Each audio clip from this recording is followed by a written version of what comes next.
Nous allons travailler aujourd'hui sur l'évangile de Matthieu chapitre 5 du verset 1 à 12.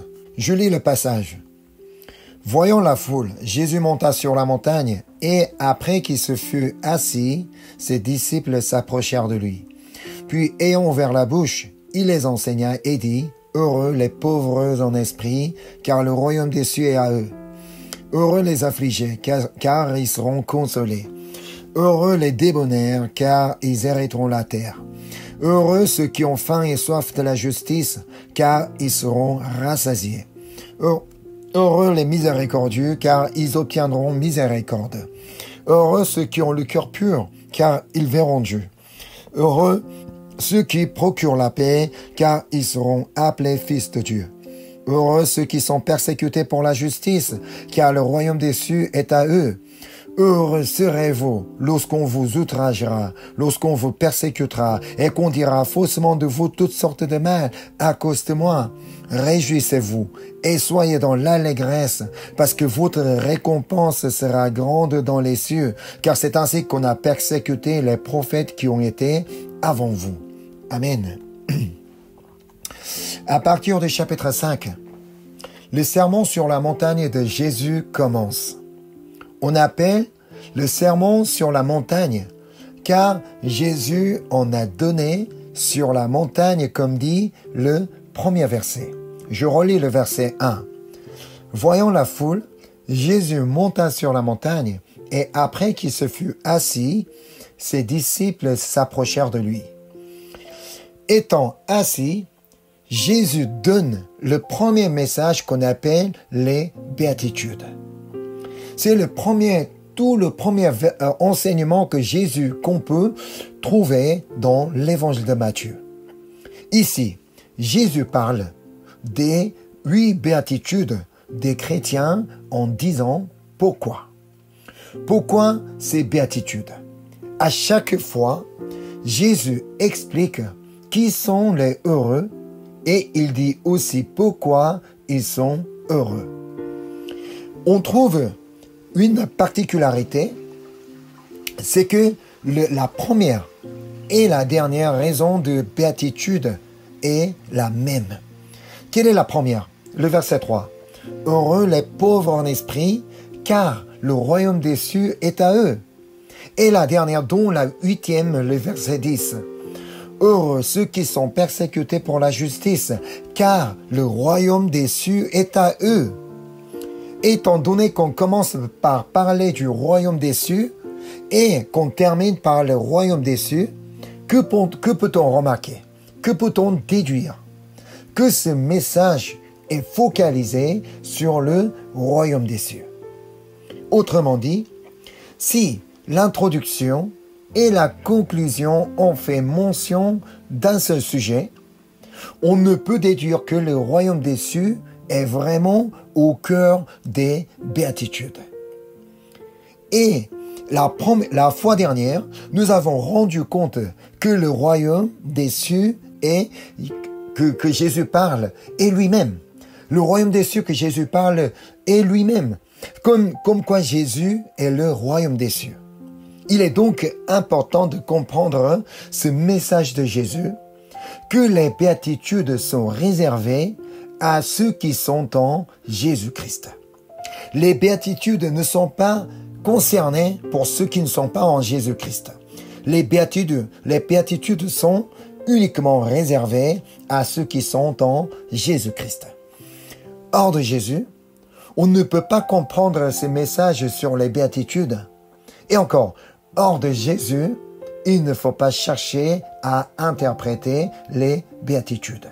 C'est à partir de Jésus qu'il faut comprendre les béatitudes. C'est à partir de Jésus qu'il faut interpréter les béatitudes. Passons donc maintenant à la première des 8 béatitudes.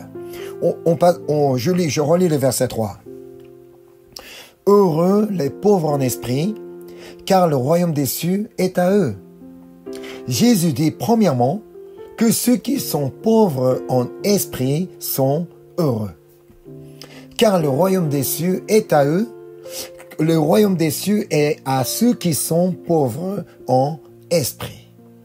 Autrement, les pauvres en esprit sont heureux car Jésus est à eux. D'après les évangiles, qui ont pu rencontrer Jésus? Quelles sont les personnes qui ont rencontré Jésus? Ce sont les pauvres en esprit.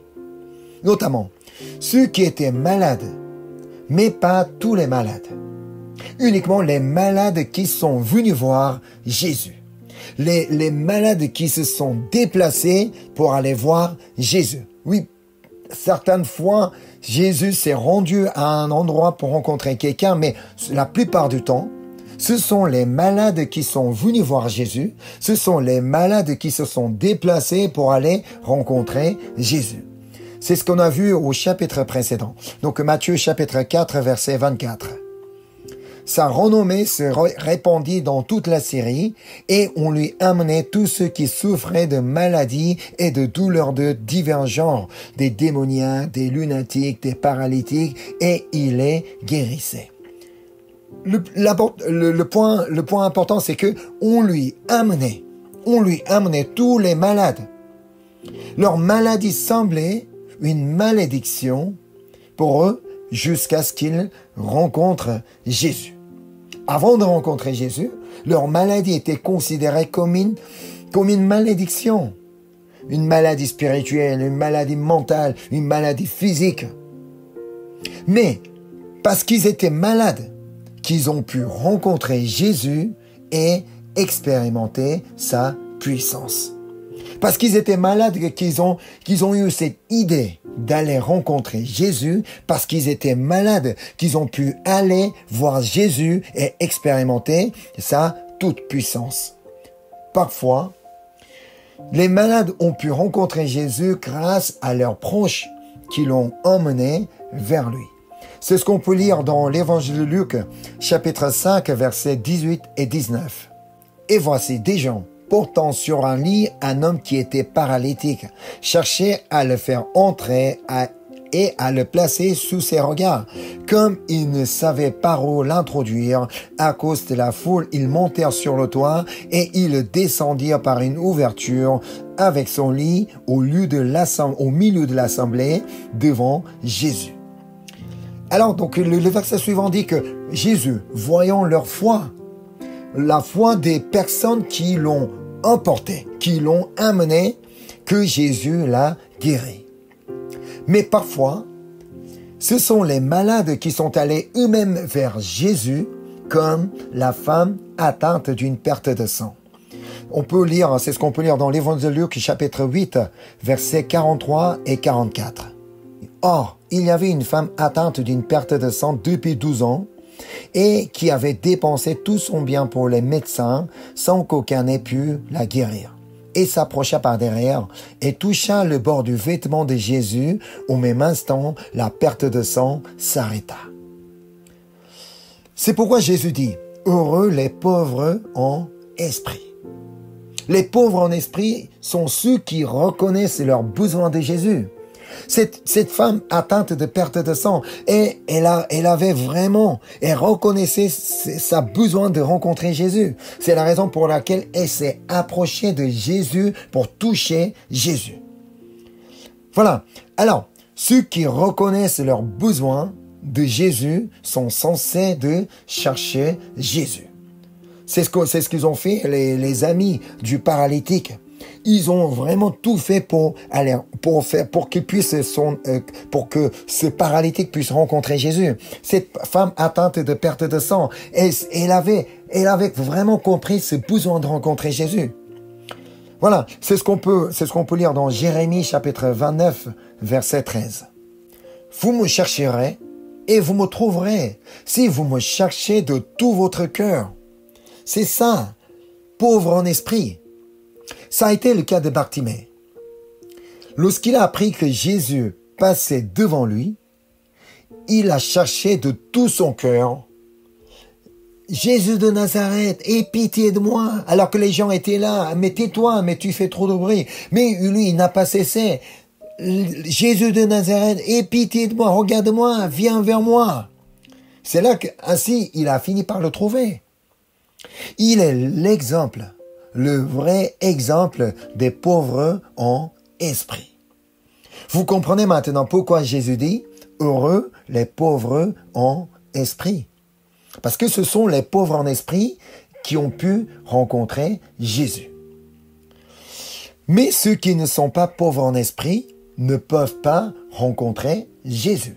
Parce qu'ils ne voient pas, ils ne reconnaissent pas leurs besoins de Jésus. Ils n'ont aucun intérêt de Jésus. Alors, c'est pourquoi Jésus dit que heureux les pauvres en esprit. Alors, passons maintenant à la deuxième béatitude. Dans le texte aujourd'hui, Matthieu chapitre 5, verset 4. Heureux les affligés, car ils seront consolés. Jésus dit que les affligés sont heureux. C'est contradictoire. En fait, les affligés sont pas heureux. Plutôt, il faudra qu'ils soient appelés comme malheureux. Mais Jésus dit qu'ils sont heureux parce qu'ils recevront une consolation que nul dans ce monde ne peut donner. C'est la particularité. Nul ne peut connaître notre cœur mieux que Jésus. Ni les parents, ni l'ami, ni les amis, ni l'époux ou l'épouse. Personne d'autre ne peut mieux connaître notre cœur que Jésus. Il connaît tout de nous, même ce qui est au profond de notre cœur. Même ce qui est caché tout au fond de notre cœur. Jésus le connaît. Car lui-même, il a vécu tout ce que l'homme peut subir sur la terre. Mépris, moquerie, mauvais traitement, critique, trahison, haine. Lui, il a vécu tout ça pendant qu'il était sur la terre. Pourtant, c'est la raison pour laquelle il est venu au monde. C'est ce qu'on peut lire dans Ésaïe chapitre 53, verset 5. Mais il était blessé pour nos péchés, brisé pour nos iniquités. Le châtiment qui nous donne la paix est tombé sur lui, et par ses meurtrissures que nous sommes guéris. Voilà, c'est la raison pour laquelle Jésus-Christ est venu au monde. C'est la raison pour laquelle Jésus a été blessé, brisé, il a été châtié et il a eu des meurtrissures. Jésus ne guérit pas seulement les maladies, mais aussi les blessures sentimentales. Personne d'autre ne peut guérir les blessures sentimentales. Les affligés sont heureux car ils peuvent expérimenter la main de Dieu qui touche et restaure leur cœur brisé. Personne ne peut restaurer le cœur brisé. Même un spécialiste ne serait pas capable. Mais Jésus en est capable. Non pas simplement parce qu'il est tout puissant, mais encore, il connaît tout ce qui est dans notre cœur. Il sait exactement comment notre cœur est brisé. C'est ce qu'on peut lire dans Psaume 147, verset 3. Il guérit ceux qui ont le cœur brisé et il pense leurs blessures. Jésus est le seul qui peut guérir ceux qui ont le cœur brisé et il est le seul qui peut penser nos blessures. Amen. En Jésus, nous pouvons connaître une consolation que nous ne pouvons trouver ailleurs. Car il est le seul qui peut donner la vraie consolation. Voilà, c'est la raison pour laquelle Jésus dit que heureux les affligés. Maintenant, passons à la troisième béatitude. Matthieu, on revient au texte aujourd'hui, Matthieu chapitre 5, verset 5. Heureux les débonnaires, car ils hériteront la terre. Les débonnaires sont ceux qui sont doux et humbles, comme Jésus.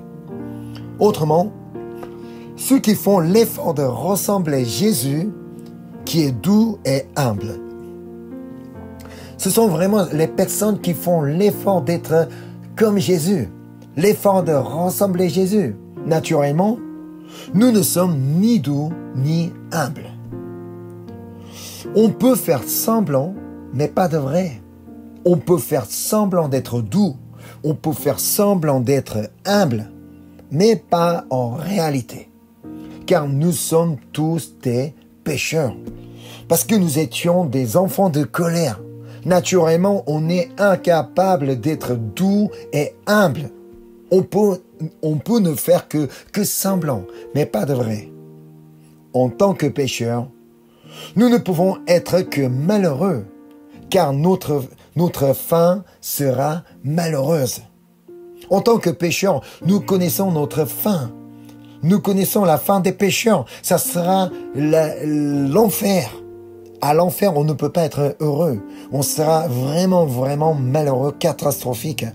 Par contre, depuis que nous sommes en Jésus-Christ, notre fin n'est plus comme avant. Alors, nous ne pouvons qu'être heureux en s'efforçant de ressembler à Jésus. Comme j'en ai dit plusieurs fois, Jésus ne nous demande pas d'être parfait. Il nous attend notre effort.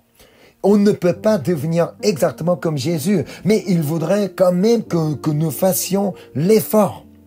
Je voudrais quand même 10%, me ressembler de Jésus de 10%, 20%, encore 30%. C'est ça, c'est ce qu'il nous attend. C'est ce qu'il attend de nous. Car ceux qui font l'effort de ressembler à Jésus hériteront la terre. Alors la question ici, qu'est-ce que ça veut dire hériter la terre? Est-ce qu'on va posséder un terrain, la terre quelque part? Non, on peut trouver la réponse dans Psaume 37, verset 11. Les misérables possèdent le pays et ils jouissent abondamment de la paix.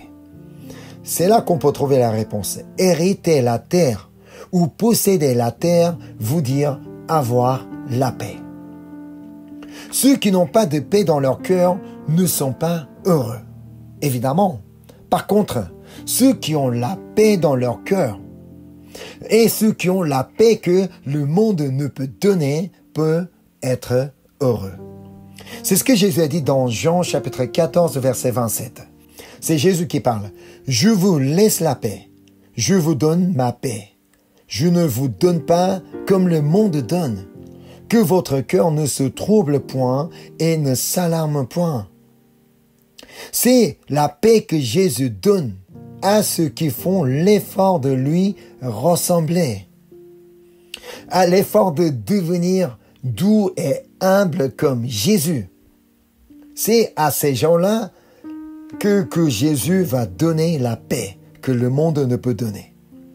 C'est pourquoi donc Jésus dit, heureux ceux qui sont heureux les débonnaires, donc heureux qui font l'effort d'être humble et doux comme Jésus. Alors, passons maintenant à la 4e béatitude. On va retourner au texte d'aujourd'hui, au passage d'aujourd'hui, Matthieu chapitre 5, verset 6. Heureux ceux qui ont faim et soif de la justice, car ils seront rassasiés. Ici, la justice que Jésus parle est évidemment la justice de Dieu. Non pas que la justice que parle le gouvernement, le tribunal, non. C'est la justice de Dieu. Qu'est-ce donc la justice de Dieu? Nous pouvons trouver la réponse dans l'Épître aux Romains, chapitre 3, du verset 21 à 24.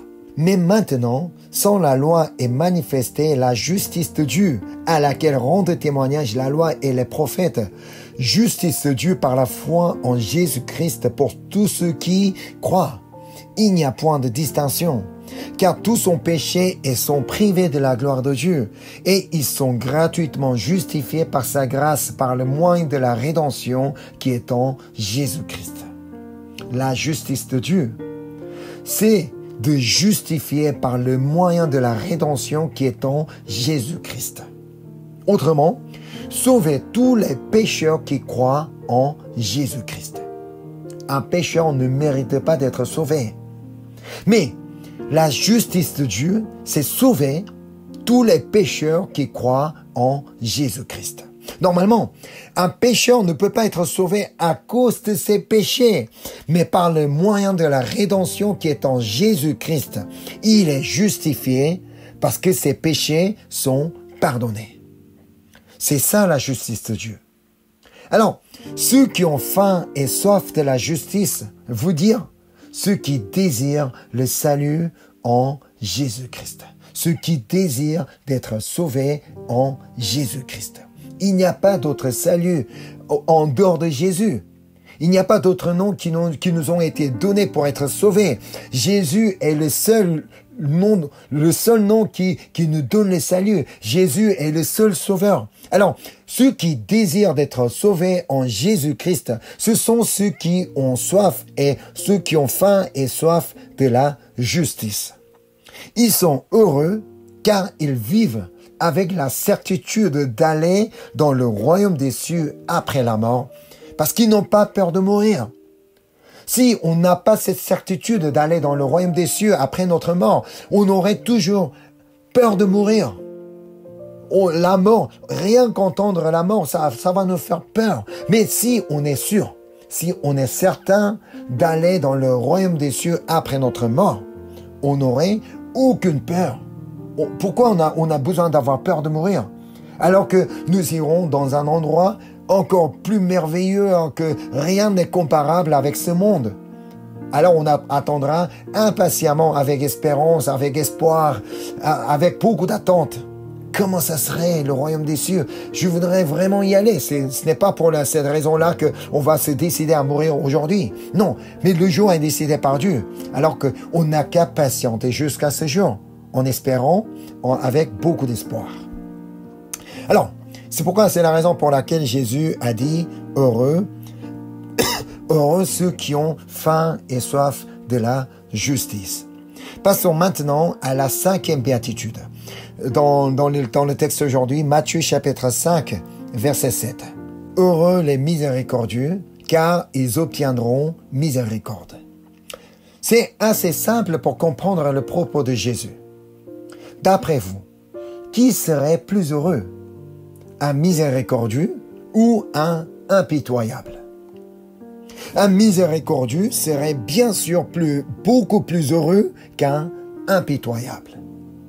Mais ce n'est pas pour ça que Jésus nous invite à être miséricordieux. Car seuls les miséricordieux peuvent obtenir miséricorde.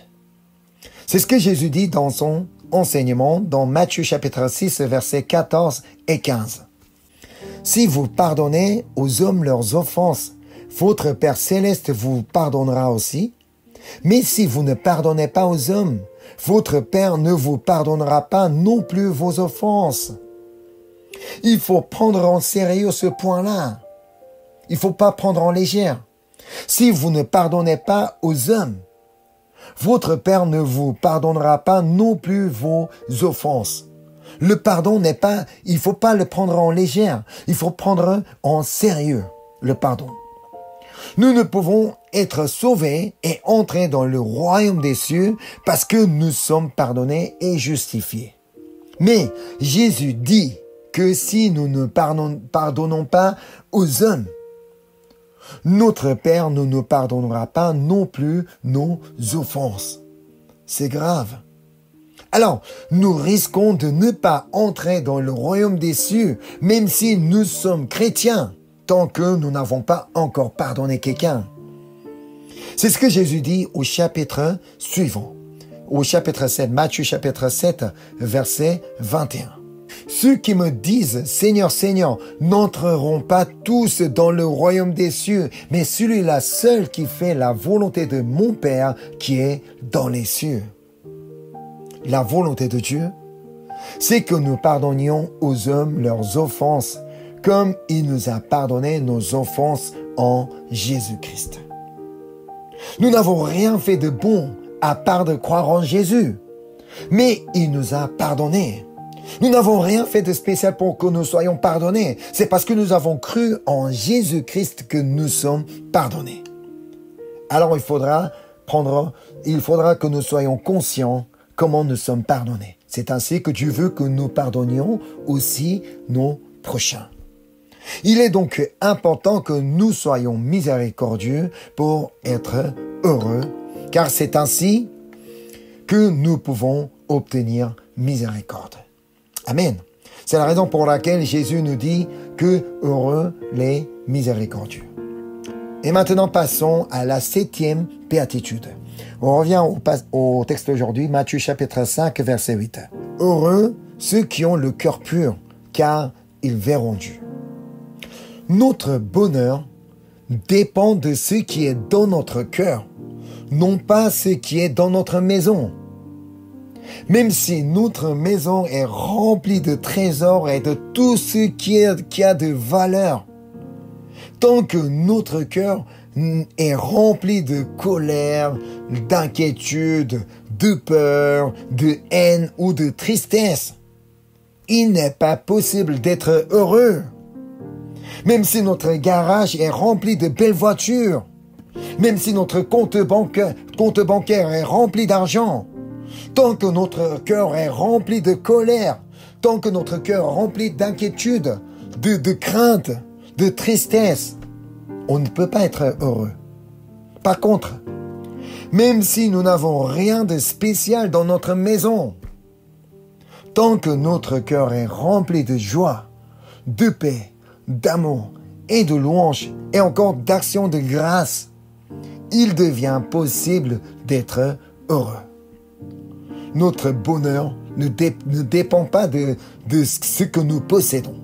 Notre bonheur dépend de notre cœur. Ainsi, il nous est crucial de garder notre cœur des péchés afin qu'il ne soit pas rempli par de mauvaises choses.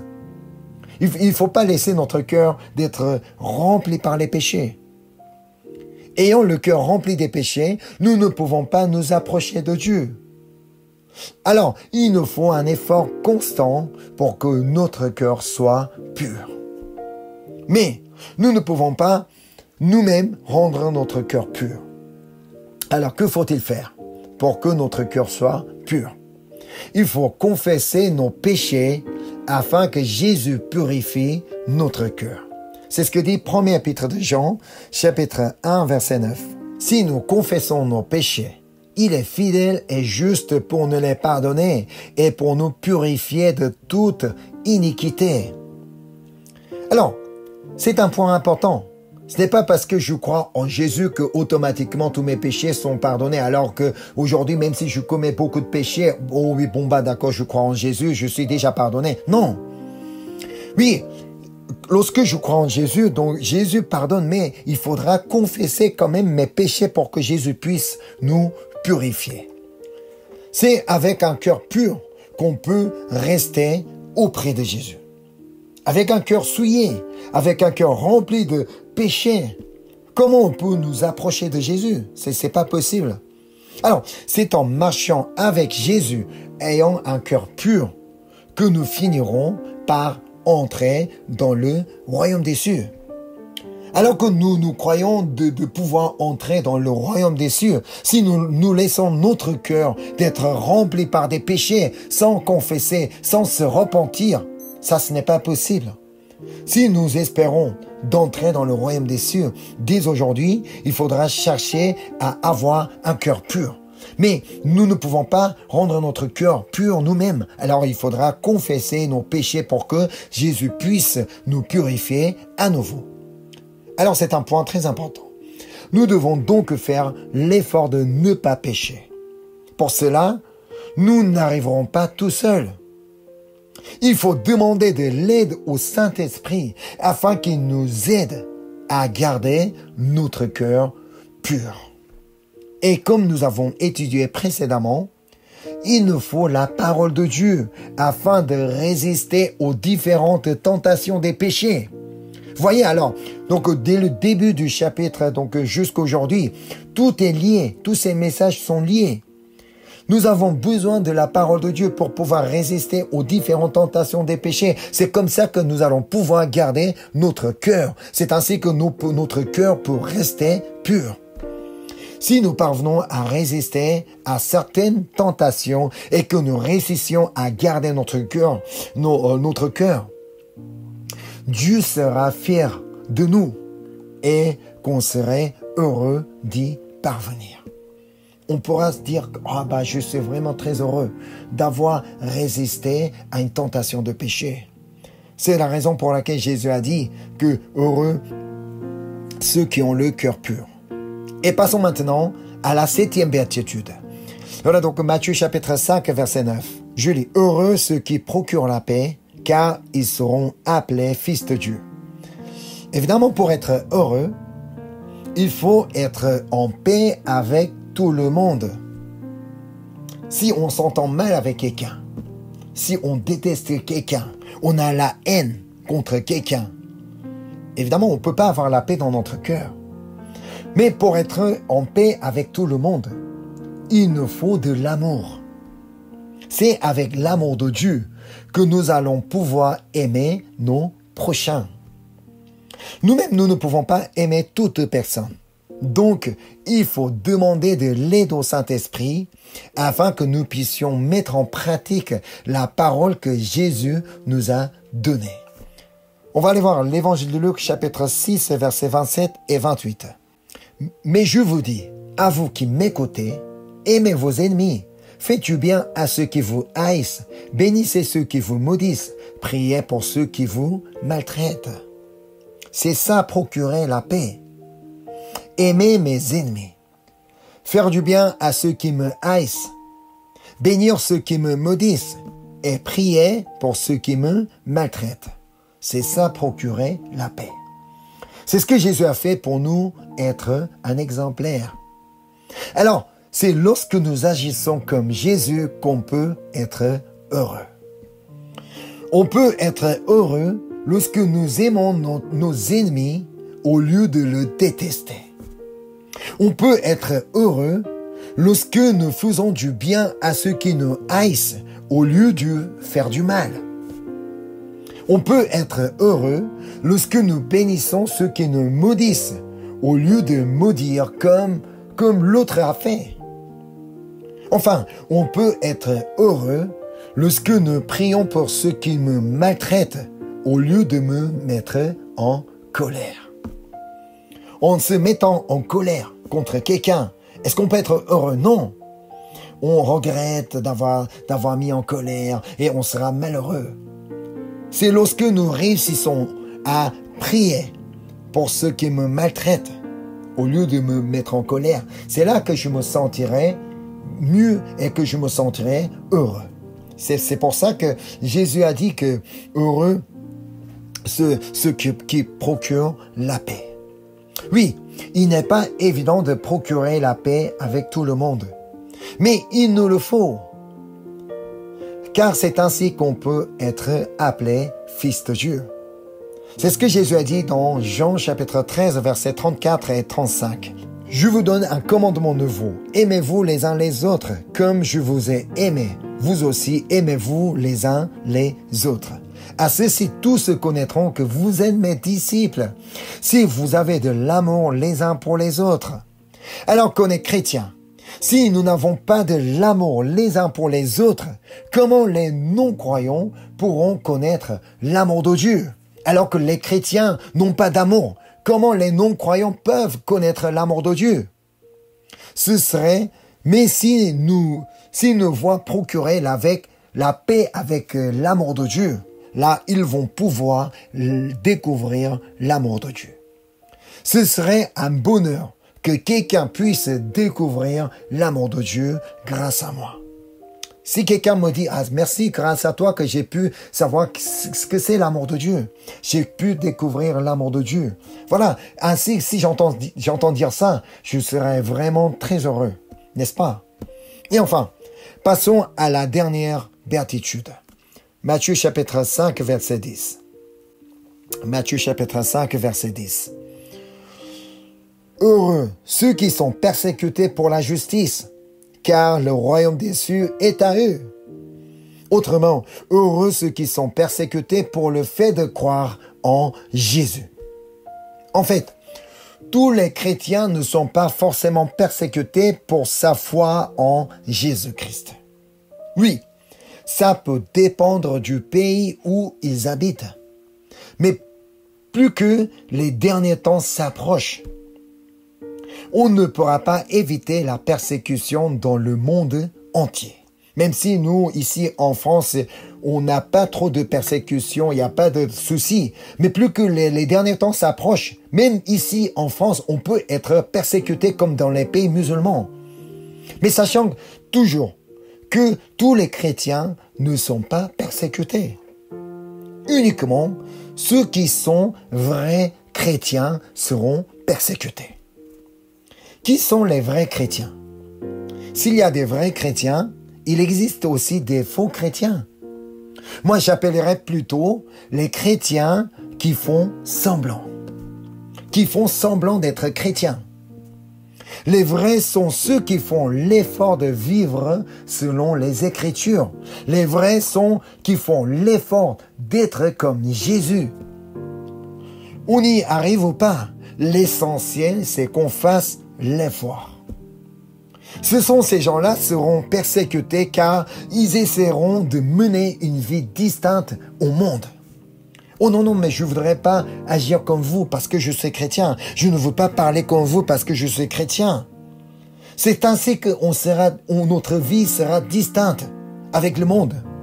Par contre, ceux qui font semblant d'être chrétiens, ne feront jamais d'efforts.